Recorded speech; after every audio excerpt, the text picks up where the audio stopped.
Ironically, in the time that I spent with Farming Simulator 2022, I didn't actually do any of the farming.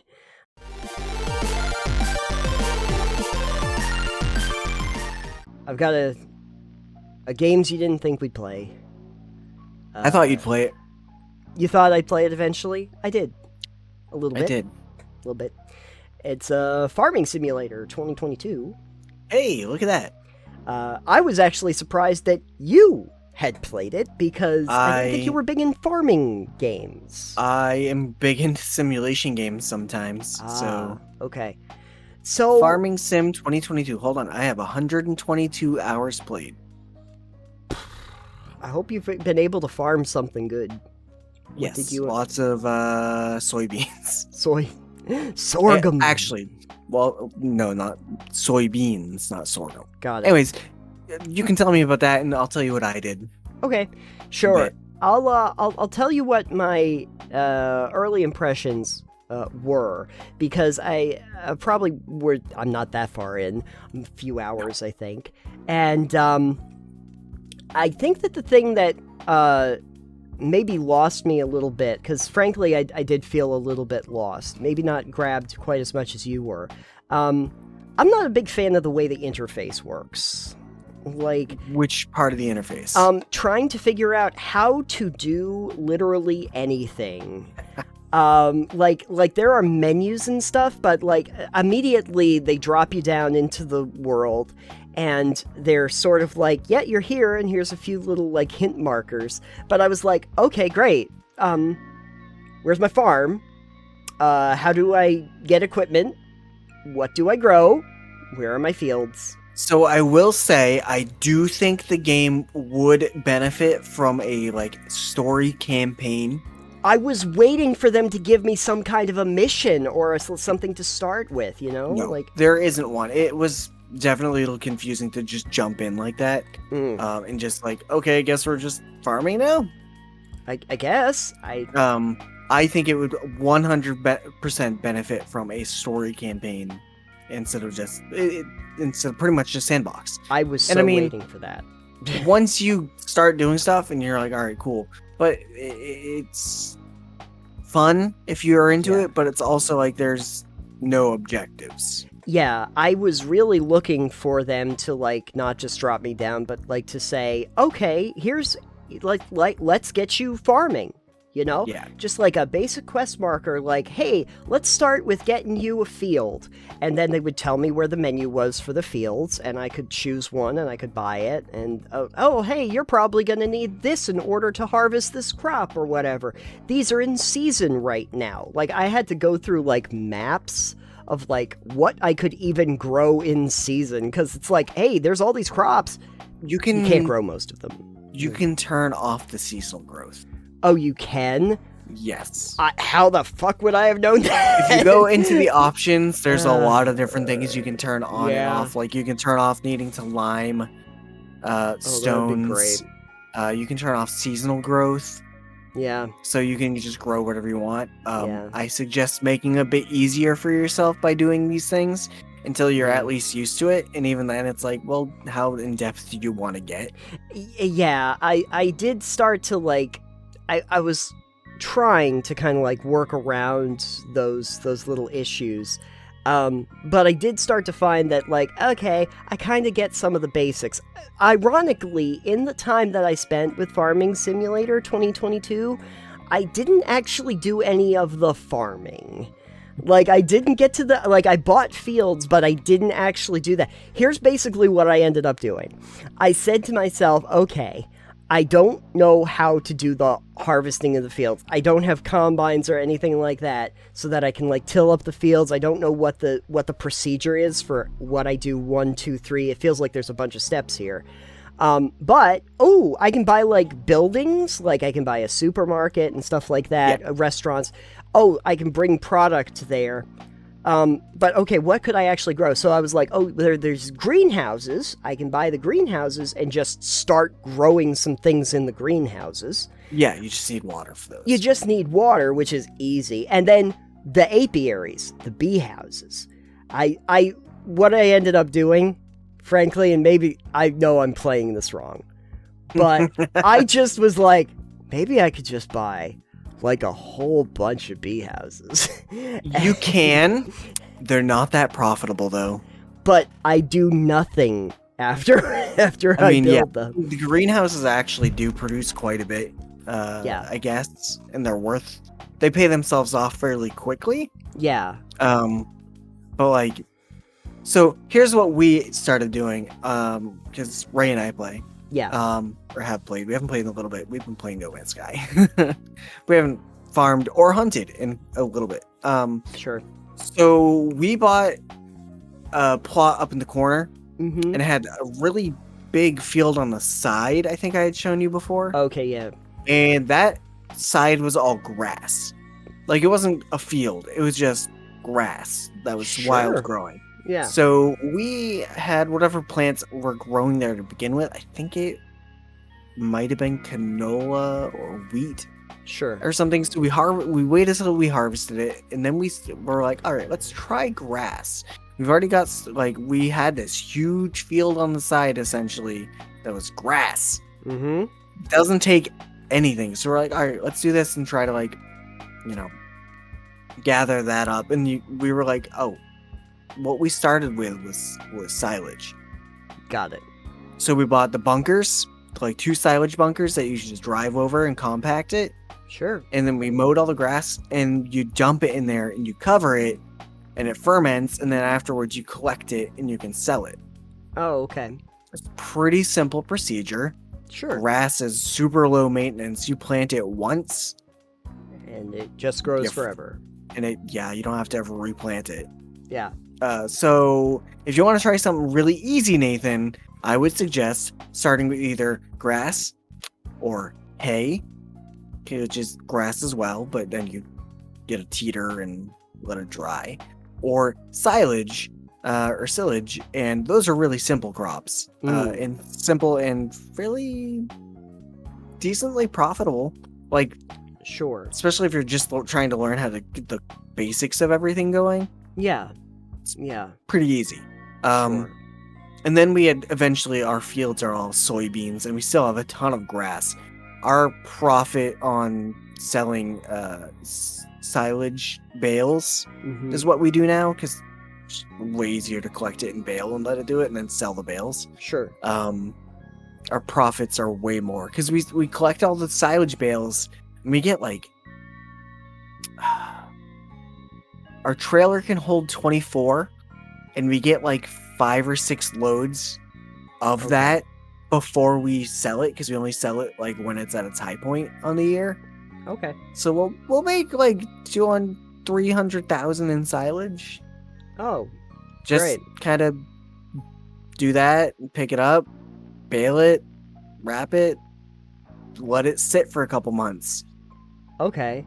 So I guess what I'm kind of getting at is it feels like, even from your experience and my experience, the farming part of Farming Simulator is sort of like tangential to the to what you mostly do in the game, like the actual farming of crops part, which is what I was kind of there for.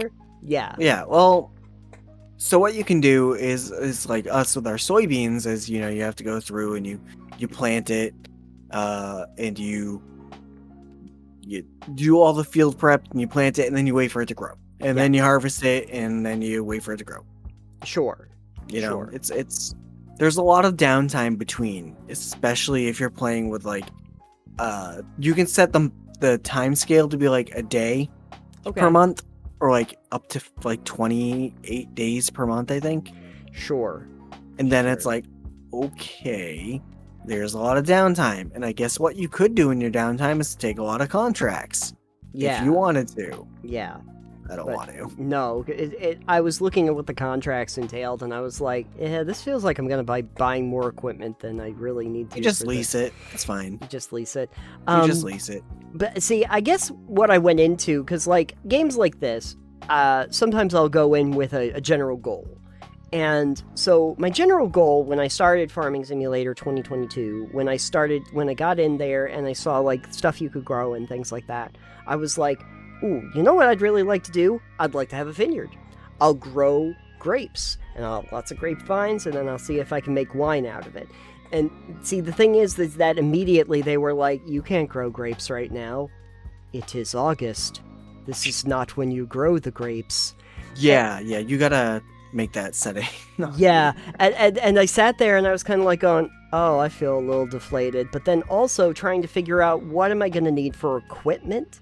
Because they do tell you, like, here's pieces of equipment that are related to the grapes. Yeah, there's, like, you can go in there and it's confusing sometimes because there's a lot of equipment. Does this plant them or harvest them? What does this do? And there are tabs in it that are like, all right, this is for grassland care or vines or an orchard or whatever. And those are nice tabs. But then if you're not in those, everything else is like, what does this do with? So there are definitely a lot of things in there that could use better explanation. Oh, sure. But there are a lot of things that require better explanation and better descriptions. Because, like, if you're in the shop looking at the cheap items, the discounted, I think you've seen the shop where there's a discounted trucks and trailers and all that. Why is it discounted? Yeah, it's used. It's fine. Yeah. But it's like, oh, this is the thing. What is it? Yeah, it's like if it's a tractor or trailer, it's okay, but everything else is like, okay, this is a thing, and I'm like, wait, what is this used for? And it doesn't say on it. It's just like this is what this is, and I'm like, yes, but tell me up here what this is used for. Yeah, exactly. Because I don't remember this. Yeah, and could I do like easy comparisons? Like, okay, is this gonna do a thing? Is this gonna do a thing? Can I see the stats next to them? How does this actually function? So I guess I was a little bit like, in the one hand, I would have liked a lot more explanation as to how I do things. And in the other way, I would have liked them to make it a lot less obtuse to understand how to get directly into what I was doing. I wanted two different things. I wanted it to be accessible and also more detailed. You can have both. Okay. I think one of the pitfalls is that the game expects you to have played the earlier iterations of the game and know what the fuck is going on from the get-go. Yeah. And even there, like, they have a Farming Academy, like, website, like, here's how to get started. And, like, that is woeful. Oh, yeah. Why didn't you just put it in the game? Yeah, they should be in the game. 100% should be in the game. It should be finished. It's not finished. It's kind of like when they had the old video games where they had to have the instruction manual so that you could figure out how to play the game. It's like, no, we're past that. We're past that. I should be able to figure it out in the game without having a booklet.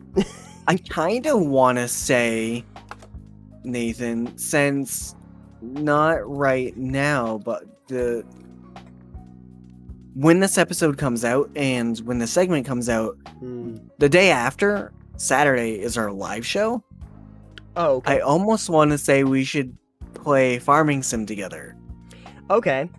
Yeah. And we can go over some of the stuff and just kind of have fun and just... I would never actually probably play Farming Sim with you on a serious game because I know how you game a lot of times, not seriously, and you'd probably do a lot of damage to things and it would be atrocious, which is fine. I love that. Yeah, that's my favorite thing. Yeah. But I think if we did a new game and we could set up episodes easier and just kind of like go over some of it and just kind of have fun and farm and plant stuff and whatever. Yeah. That could be fun, maybe, if you're interested. I have it on the PC Game Pass, but I think that it does do cross-platform. So I'm on PC. I'm playing it on PC too, but I'm just playing it through Xbox, or the Game Pass. It should be fine, I imagine. Well, we can find out beforehand, but yeah, we'll check and see. But I looked because I was like, oh, we might end up doing a cooperative thing, and it did say that it was like Xbox crossplay. Okay, well, I assume I assume it's fine. If not, we'll figure it out. Meh. I don't know. But then you could be like, here's some questions, and I could be like, here's some answers. Oh yeah. To see if I think I got spoiled on a lot of other games too, because like I sat there and thought, oh, maybe this is a realistic version of Stardew Valley, because in Stardew Valley it's very much like I guess it's a little bit more like hands-on in terms of the way it's presented to you. Like you swing a pick, I chop an axe, and I cut down the tree. If you want to do logging, you can get a chainsaw. Oh yeah, I did. And you see can cut it. down the trees. I did see that I could get the chainsaw. Logging is a pain in the ass. Yeah. Like, It we've looked done like it some was going of to. the getting tree removal, because obviously if you buy land and there's trees on it and you want to have bigger fields, you cut down all the fucking trees. Sure. Ray enjoys that. I find it monotonous. Yep. No, I totally understand. Because then you get either the logging truck to put the big trees into, which then you have to pick them up and put them in it, and that's annoying. Because you have to, like, put them in it accurately. It doesn't help you at all. Yeah. Or you put them in the wood chipper, and even that, it's like, okay, can I pick it up by hand? No. All right, I have to use the claw machine. You have to use the claw machine. I think I would have actually, though. Farming Simulator could have learned one or two things just from Stardew Valley, because in that game, they do, like, they take your hand for a good portion of that, where it's like, I come out of my house, and they go, hey, congratulations on being in your farm, and here's some turnip seeds. And then they're like, here's the equipment you need at the start in order to make that happen. And you kind of get an idea. You start in at that pattern of, okay, so I till the land, I plant my seed, I water it, and I come back the next day and I water it, and then I get a turnip, and then I can take the turnip and I can put it in the bin and I can get money for my turnip. Yeah. Yeah. They don't really do anything in the beginning. I'm sure you've noticed. I'm aware. Yeah, I'm very aware. It's like, just here you go. Yeah. It's like, what's going on? What do I do? Yeah. I would have been so sad if that was Stardew Valley. It's like they just, all of a sudden your character's just in the middle of this field with nothing on him. I think what we can do if we play together is Sure. We'll set up the game. Okay. And we can turn off some of the harder stuff that's more annoying, like the seasonal stuff. We don't even play with that just because fuck that. Yeah. Yeah. But we can probably get like 3 fields, not like 3 different plots, but something where there's like 3 fields, so we can be like, oh yeah, here's how to do this. Okay. And give us enough money to deal with stuff. Obviously there's ways to make it so you just don't have to worry about money, but then what's the point? Mm-hmm. But we can give us enough money to start whatever you want to start. Got it. I've never done grapes. I have no idea how they work. Yeah, I don't know either, but I kept thinking to myself, like, that seems like a long-term, like, maybe I wouldn't have to grow them constantly. I would get them into the ground, you cultivate them, and then every year I could go around and pick some grapes off the vines. No idea. That seems fun. You use machinery, no hand picking. No hand picking. See, that's also something. I can't just wander through my grapevines and just pick I them. do think there should have been more like ability to do things on your person. Mm-hmm. Because there was chainsaw, that's about it. Yeah, like I kind of honestly thought to myself, it would be kind of neat if I was just starting out and they just gave me hand tools. And I started growing some especially basic. for the smaller stuff, it'd be like, cool, I have like a weeder, I have a mower. You can get a ride-on mower that you can use. You could get a ride-on, but like even if I had the pushy one, that would be okay. Or just the tiller, the one that you stand behind and has like the star bits that you just like till up the soil, something like that. Just some basic. We'll power start you tools, off hand gently with some small machines. Although tractors, you're gonna want to get like a medium tractor. I did have fun playing around with my forklift. They are quite fun. I don't have a forklift, but I do have a tractor with forks on the front. Oh yeah, and we use that for general purpose tractory things. I might have flipped my tractor off. That happens. My forklift. It got hung up on the ground. The terrain editor part of it is also a little confusing. I always felt like everything was depressed too much, like I have to drive up hills. But I pulled it out of the parking lot where I got it, and there's this little dip before it gets to the street, and my tongs were down, and I did this, and then all of a sudden my forklift goes like, like straight up. Yeah, it does that And, sometimes. and I'm like, okay, now how do I get past this? I gotta do some maneuvering to get it out of this state. We can just show you our farm and then make you and then get a new farm for you. I don't think we're gonna do that. No. I will definitely mess up your plans for the farm. Yeah, you will. If you've ever heard the phrase "bought the farm," it's We did buy probably- the farm, and we've expanded our farm quite a bit. That's right. And then all of a sudden you wonder what happened to your farm. It's like, Where did all the bees go? oh, don't worry. My farm will only be all bees all the time. It's just nonstop bees. Well, if you're gonna do bees, you gotta do like canola. Okay. Okay. Yeah. I just ended up with pallets of honey. Then just Yep. drive the I had a whole thing where it was just like, okay, I made all these bees and I put a thing down and I had the supermarket and just constantly take the forklift, pick up the honey pallet, move it over here, have the supermarket take it, go back here, oh, got more honey, and just keep moving it over here. And it's like, if this were profitable, this would be terrific. Yeah, honey is not. Which is It's only ironic. profitable. It's only profitable when you sell it when the price is high. Yeah. And even then, it's still not a lot of money. Too bad, because honey's usually a relatively expensive item. Like, I mean, it's- realsies. I mean, in the money amount you get it, yeah, it's expensive. You get a good amount of money for the honey, but like compared to what you need to buy things, it's not expensive. Yeah. Because like when we do our honey runs, we have a pallet trailer we use, Sure. and we usually have like 12 or so pallets of honey on it that we sell off at once, Nice. and it's still not a lot. No. It's just like, oh yeah, just some extra money, Yeah, free money. free. Money for nothing and bees for free. Pretty much. Checks for bees. Bees. Next time on Bees. Like Not that. the bees. Captain B. Captain B. It's like the bee movie, but every time you say bee, the movie goes faster. What's the deal with Farming Simulator? Okay, well, maybe I'll figure out how this works eventually, or I could just be in No Man's Sky where I just set up a bunch of hydroponic bays and come back periodically and grab a whole bunch of Yeah, just like that. just like that.